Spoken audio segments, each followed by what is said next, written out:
Okay, here we go. Hey everyone, Oh, welcome we back. started. We started a while ago. Welcome Sorry. everyone back to another episode of Muggle with a Mic. Phil is so excited about this episode. He just wanted to get straight into it because it's his favorite. Phil, what are we talking about today? We are talking about Indiana Jones. More specifically, Raiders of the Lost Ark. And also the other stuff. But we have a guest here. Phil, can you The other introduce our stuff. guest? That's a Do good I? introduction. Can you That's a I good introduce lost you there. introduction. That's a good introduction. Our guest is Jonah, man. Jonah. There you go. Our resident movie film critic who helped us on the Oscars episode, and he's been at Final Boss Con, and he's here to help us talk about Indiana Jones. Hey, Jonah. Hi. Can we call you Indiana Jonah? You can. I won't allow it though. All right, let's move on to our mug section because I know Phil just wants to get straight He's into just Indiana. dying to. Yeah. He is. So I'll go Jonah, first. Oh, Phil. Okay. Oh, okay. Now we'll let Jonah go first. You're right. Guess Me? first. You want me to Get go our first? guest. Yeah, you go first. So you sure? No, I insist. Okay, fair enough. That's probably an Well- Oscar mug. Funny thing about me is I don't use mugs, nor do I drink anything but water. So You I can They- drink this mug. I did find a mug that I have, Okay. which is a movie mug. Weirdly enough, it's like this cool mug for with a bunch of movie props on it that you had to guess what the movie they're from. Oh, that's cool. neat. Where'd you get And that? here's- I think my sister got. Oh wait, camera's over here. I think there's the one All for Indiana that, Jones. I think my sister got this for me for Christmas one year. Thank you. And I use it to keep money in. Coins in it. I use coins. But I also found out today there's a battery in here, so maybe some of these coins aren't legitimate. But that's all I have. Okay, Phil, That's about it. your turn. I have Indiana Jones. Oh shoot! The Super legend. on brand. Yeah. Super on brand. It's Are you got the sponsored? airplane on it. Which one's that specifically from? Is it from a specific one? When does he No, fly that plane? No, this is from that's Indiana Jock. Jones and the Jock airplane. Jock's plane. No, it's not actually. But this The is Babylon from well, it used to be MGM Studios, and now it's Hollywood Studios. Here's my mug. It's a redo, but maybe Jonah's never seen it. This is from a while back, but I'm using it. It's the Infinity Gauntlet. Hey, I know that mug. that out. What? Fist You bump. think Indiana Jones would try to get that? Yeah. Indiana Jones would try to get. Yeah. Yeah, this is. Yeah. Yeah. It'd be in a temple someplace. Maybe there's some sort of. Sandbag. There's probably some sort of 7 degrees of Kevin Bacon there with Josh Brolin and Harrison Ford. I don't know. I will Who knows? say Have you there's ever water seen? in here, and this thing is very hard to clean because if you look at the back, do you see where your hand goes? Yeah. That is hollow. You have to clean inside this little ridge right here. It's so hard to clean. You shouldn't have bought it. That's your fault. It was a gift. Oh, I just did it. I just did it in my head, everyone. Ready? Ready for this? Mm-hmm. You're going to love this, okay?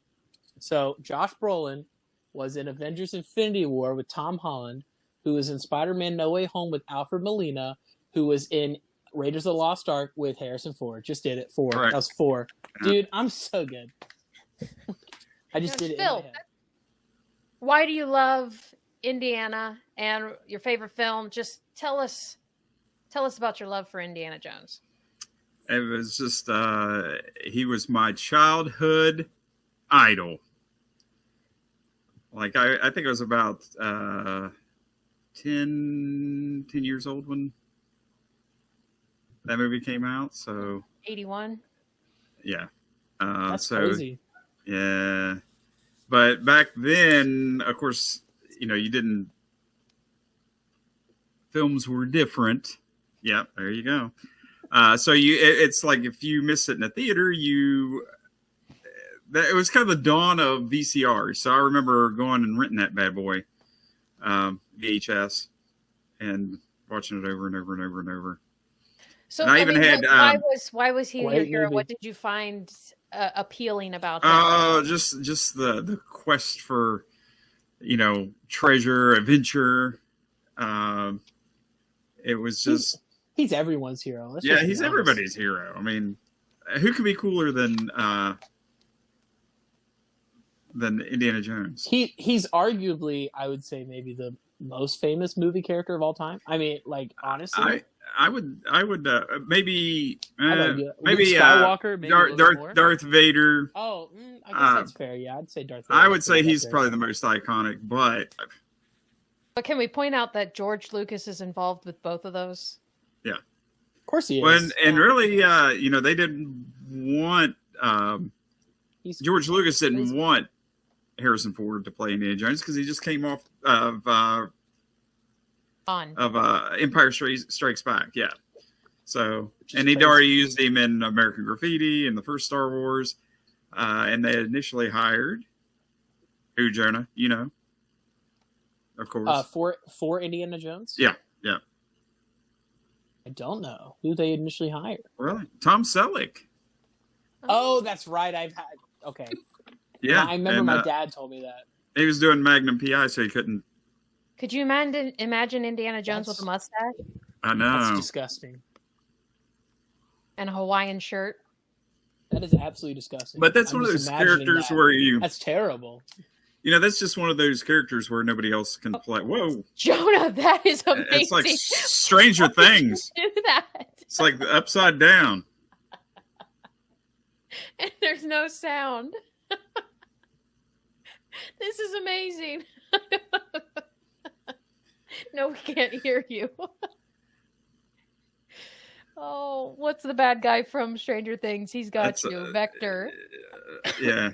Not Vector. It's Vecna. Vector's from, he's from Despicable Me. If you see the Demogorgon down there. Yeah, just run the other direction. Eat some Eggos. I'm back. Hooray. I'm back. And there was much rejoicing. There we go. Okay, guys, we're back. Had a little bit of technical difficulty, but we're back. Phil, we were talking while Jonah was fixing the technical difficulties. We were talking about how Harrison, if you mind that Harrison continued to do the role in movies that you don't necessarily thought were needed. Jonah, do you agree? Are you upset Harrison did the last two?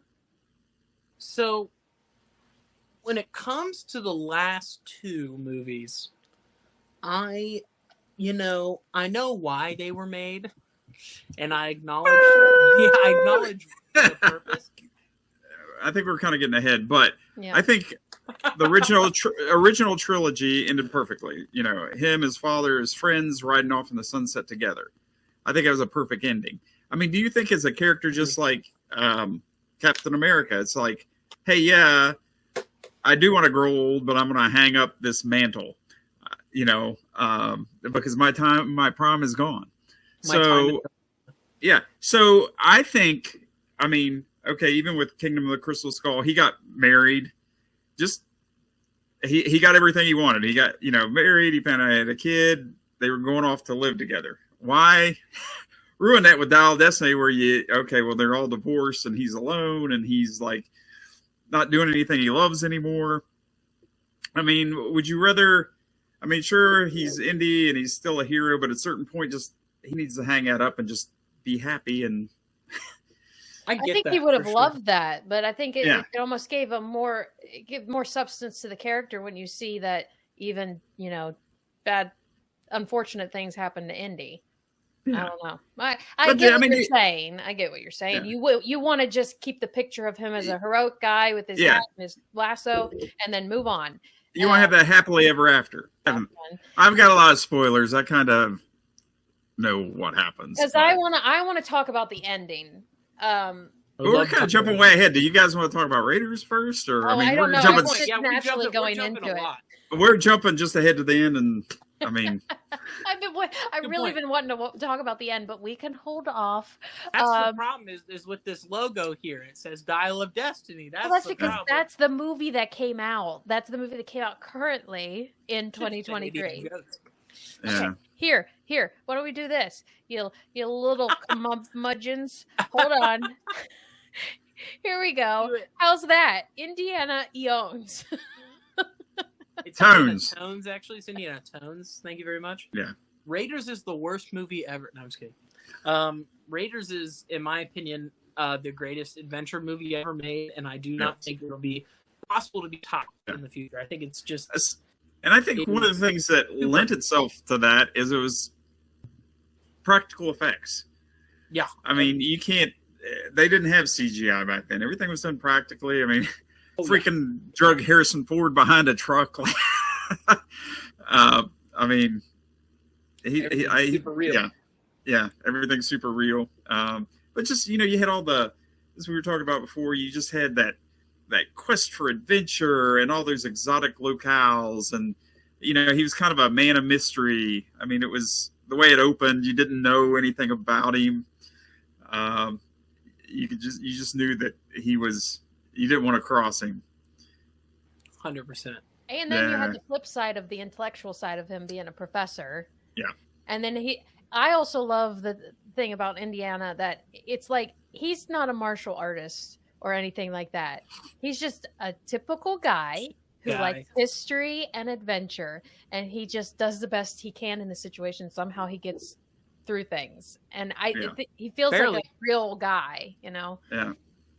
Just one of the guys. One thing that I can kind of piggyback on that in a way, because like you said, very practical. All the punches are very brutal and real.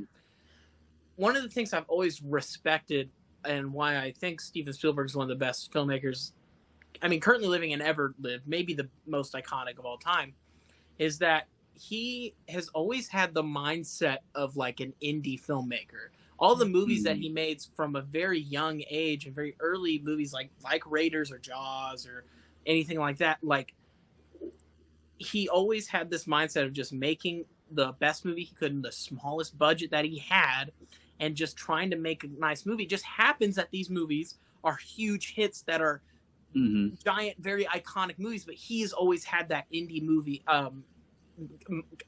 mindset. He's always had that indie film mindset of just making this movie the best that he can in the least amount of time that he can, spending the least amount of money. That's one of the reasons why I love The Fabelmans so much, because it just exuberates that so much. You see in his filmmaking, he's still just that little kid wanting to remake that train scene, and 100%. and that reflects up on us viewing it. We feel like a kid again in these movies. Like Phil, you're saying you love Indy because he's your iconic hero, and I think that's created through his portrayal on the screen because of Steve.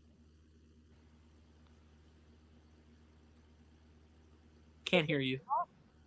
Testing? There we can. There we go. Okay, because that was an amazing synopsis of Steven Spielberg's filmmaking, and you got none of it. I was like, what? I was like, what are you saying? It was like slowly going away. It was like slowly leaving. Well, I don't know how to re-say it. Basically, Steven was a kid who loves movies, and now he's a grown-up who's making films from the perspective of a kid, how a kid would want to perceive it. And his imagination was portrayed on the screen, and then we're lucky enough to be able to watch it and think and watch a story the same way he sees it in his mind. Yeah, he makes what he wants to watch, truly, and you can tell that. Yeah. A little piece of trivia there, too. You know that big thuggy guard he gets in a fight with? The big... In Temple of Doom, right? Yeah, that's the same actor that played the German pilot that he got in a fight with in the Raiders. Oh, really? Yeah, it's the same actor. Oh, that's interesting. That's actually kind of funny. Yeah. Okay, guys, I got a picture. It's not the one you wanted, but it's kind of funny, and you've probably seen it. Are you ready? Bam. Nah, that's not it. I know. I told you it wasn't it, but that was one of the things I was going to bring up. Yeah, the hieroglyphics are. I've seen that. Yeah. Do you that I want? You ever think about like how movies are made and like how these Easter eggs, a lot of Easter eggs in movies, especially nowadays, because there's a lot in almost every movie, are done post-production. But like there's some that are like, this has to be like filming on the day. The actors are with this stuff, and these are clearly Easter eggs. Yeah. You ever think about like what the conversations are around there? It's like, hey, I want you to like sketch out C-3PO and R2-D2 on this like ledge here. It's like, can you Well, do? It's like, what is that? George probably just went conversation? in and didn't tell Steven. And he Yeah, well, I'm sure that probably Steven, he might have, because him and George Lucas went back and forth. Like, you know, when Jaws first came out, it was like the big blockbuster. And then when Amazing movie. they did Star Wars, I think Steven Spielberg took out an ad in the paper that had, you know, congratulate him. It had the, I think it had like R2D2 and like Jaws eating him or something. You know, the artist working on set said, "Hey, I'm gonna sneak us in here." Here you Right, go. that's probably true. Here you go. Yeah. There you go. Let me get it small.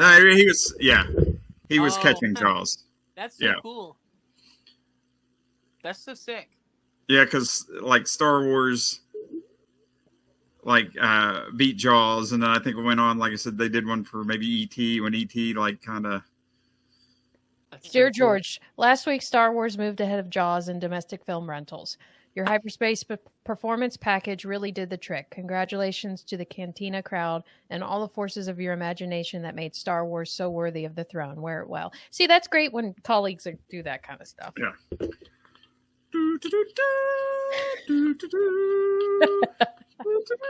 This is the hold music. Now that's one thing that I love across the movies. They always did that scene with the map and the pick and the the overlapping frame. Right. To end of Taylor Swift talk, it's like I'm not a fan, but I'm not like goodbye, Swifties. You can leave now. Here we go. They're gonna walk off the screen. You ready? Do you think that I do. Do you think that Indiana Jones and Steve Rogers would have been buddies? Yeah. What? But Indiana Jones never seemed to be one for like friends. What? And, like, but they're both the same era, and they're both like after like these they would have villains that are after that have like supernatural. The villains are seeking like these supernatural artifacts. They're both from the same time period. I think that would they join up? Would you like to see a movie where they joined up, or a comic book? I'd read a comic book. I wouldn't watch a movie. I wouldn't watch it. That'd be terrible. I'd watch a 30-minute episode. Would it be better than Dial of Destiny? I'd have to see it, but I'm gonna say yes. I'm gonna say yes because they need help for the war. Yes, and that's why he made it, because he needed send help. Yeah. How crazy would that be if you're making the thing high-tech like message in the middle of making it, and then you see like someone comes in using the thing that you made? Like, it's crazy. Yeah. No, very, very weird. But the other thing is, if he wanted people to come back, why would he split the dial into two? Why didn't he make it easier? He didn't, right? He didn't. I thought it was someone else. Oh, wait. Because he had half in his coffin. Oh, that's a good point. Maybe. Oh, that's a fair point. I would. Maybe he just wanted the smartest people to like come and help out. He's like, these people need to find. I just don't need like any Joe Schmo coming back and helping. Exactly. It's like I don't want just like some random dude. All right, guys. Thanks for joining us for Indiana Jones. We could get all over mugs. Cheers, guys. Let's tell our listeners to make sure they like and subscribe us on all the social media stuff. All the things. All the things. We're on YouTube. What else are we on? The interwebs. Spotify, Twitter, which Give is us now. Give us some 5 stars, like the Infinity Gauntlet. There's 6 of them, but okay. I know, but I'm hiding one to try to. I'm trying to make it there. Now there's 5. Give us 6 out of 5 stars and go ahead. Well, yeah, go ahead and do that. You do you. Well, one of them is the time stone for me to go back in time and vote even more. Give us 5. Exactly, just like for the Kids' Choice Awards. Just vote as many times as you want. I'm 12. All right. On that note, we're all going to get slimed now. What? All right. Thank you, guys. We'll talk to you later. Talk to you later. Bye.